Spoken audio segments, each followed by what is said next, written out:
I've got my grill pan handy. If you have a panini maker, yeah, this thing gets hot, so I just don't want to. A panini maker works great for this, or you can just do it in a skillet. So I want to get it hot, but kind of there's a balance between hot and too hot on this pan. So you want to start with some great bread for a Cuban sandwich, and I've got some nice sourdough bread that's real firm. You don't want to use that really wimpy sandwich bread, you know, the squishy stuff. That's good for another occasion.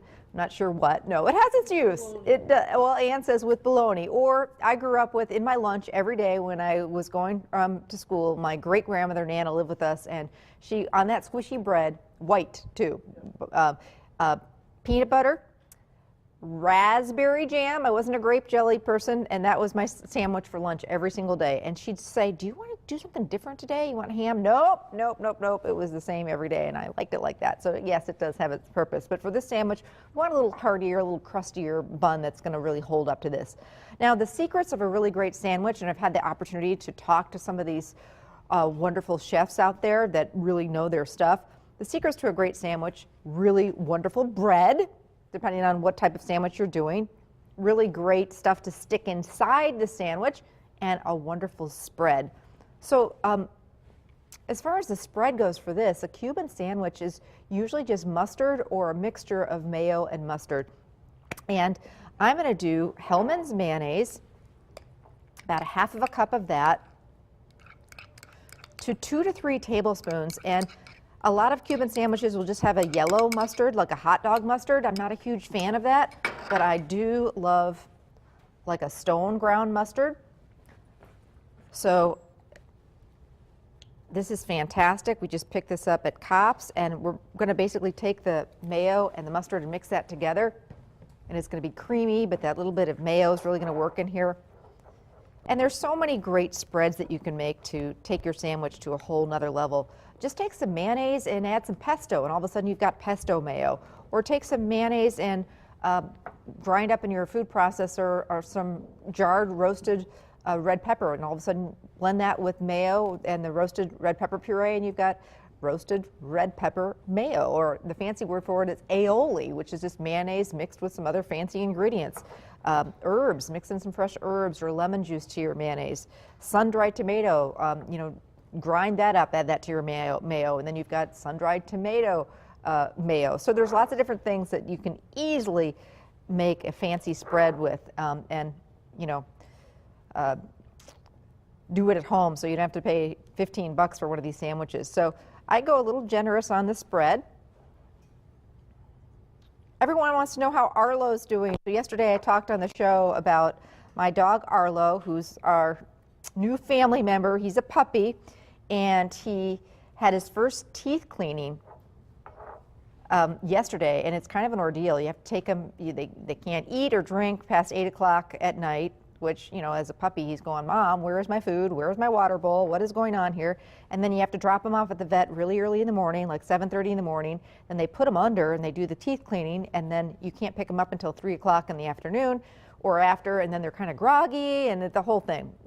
Well, during the routine teeth cleaning, he had a tooth that was fractured, so they actually had to pull a tooth and do stitches. So he was kind of a hurting unit when we picked him up yesterday. He was completely traumatized. It was like taking a little kid. Actually, it's like if you go to a dentist appointment and you're just not feeling great afterwards, you have a tooth pulled, same thing. He gets in the car and he was just a whimpering thing. He cried all last night. He stood by my side, laid by my side, and he was like, Mom, what in the world did you do to me? And don't ever do it again. But he's doing better. He ate last night. He ate again this morning, and slowly but surely, I think by the end of the week, he'll be fine. And his teeth, they're beautiful. They sparkle. So I didn't want to really kind of mess with his, I wanted to see his teeth, but then Ireland said, Mom, come on, we can look at his teeth, and they just were all shiny, but I didn't want to mess with him. But he's got stitches in there, you know, and Ann's looking at me like I'm crazy. Okay, they will dissolve. The stitches will dissolve, so it's all good, but he's doing fine. I posted pictures before and after on Facebook, Instagram, and Twitter, so you can follow me there and see what Arlo's up to. Okay. Got my spread on my sandwiches. Now, a traditional Cuban sandwich has Swiss cheese, thinly sliced ham, just go to the deli and get some nice thin ham, and I like the thinner the better. And then the key ingredient is thin sliced roasted pork. So if you are doing a pork roast, and I actually happen to do a Cuban pork roast in the leftovers, I use it to make these sandwiches. Oh my gosh, absolutely fantastic. It's a roast that you marinate with garlic and lemon juice and orange juice and lime juice. You marinate it for a day or two, and then you roast it in the oven. And it's fantastic the first day, and then down the road later in the week, slice it thin and make sandwiches with this. Out of this world. Or you can go to the deli, take a shortcut, and just pick up some sliced pork. They actually have it now in the deli. We found it over at Kopp's Foods. Now, the other key ingredient besides the mustard, the Swiss cheese, the ham, and the pork, pickle. And I like to use dill pickle. And I'm using some nice dill pickles that I'm going to slice thin. And I'm doing it vertically. You can do it however you want, but this way you get lots of pickles. So the flavors are really fun. Speaking of fun, we have another big night out coming up. You've been asking for it, and this I think could be one of the best ones ever. The full menu, all the details coming up in just a minute. This is going to be a great one, so stick around. We're going to fill you in on that. It's going to get booked really quick, I have a feeling. So can't wait to show you what we're going to be eating. Several course meal. It's going to be great fun right around Valentine's Day, which is nice too. Okay, so now it's up to you if you want to put another piece of cheese on here. Should we? Got the Packers game coming up. These would be fun to do for the game, by the way. You kind of get them all assembled and then just grill them up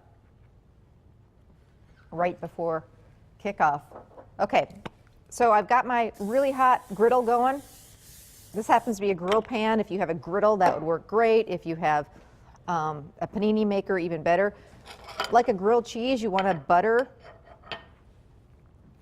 and that's why this bread is nice and firm and it works well. Butter both sides, butter side down. Oh, Abby, my producer, told me that instead of butter on the outside, try doing a little mayo.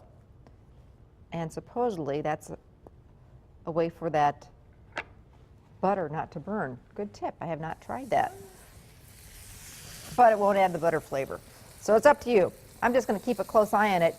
I am using the lid of a big skillet to press this down so that the crust will get all nice and crunchy. We'll get some great color, and most importantly, the cheese needs to be melty. Got to have melty cheese on this, and then the ham and pork will also get nice and warm. So I'm just going to give this a minute or two on each side. Flip it over, and then we'll cut it. I like to serve this very simply, just with some chips, and really this is all about the sandwich, and it is fantastic. If you have never had a Cuban sandwich, you need to make those. Make them this week or sometime soon.